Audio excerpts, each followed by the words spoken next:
cilën do të këndohet dhe do të mbahet në troje tona këto dhe në Mërgjem. Po ne e falenderojmë Ramën që gjithmonë sepse ka bën një vepër, një punë të madhe që edhe në mesin e shtetit danez, domethënë në Danimark, ka dashur ta ruaj kulturën dhe traditën shqiptare, edhe e ka hapë këtë dhomë kufire, dhoma shqiptare ku gjithmonë ruhet dhe kultivohet tradita, historia shqiptare.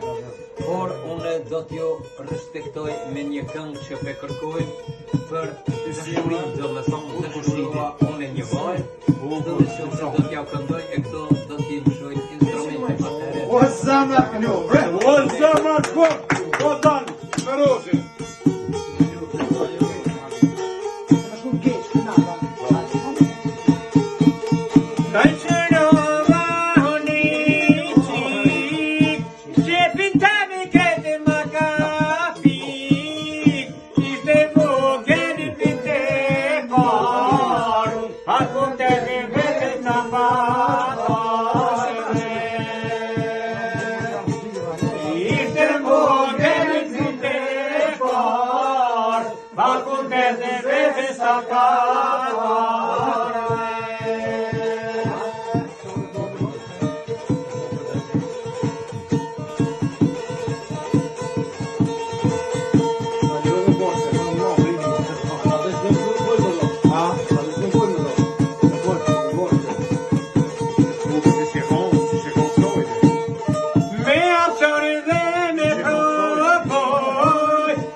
Young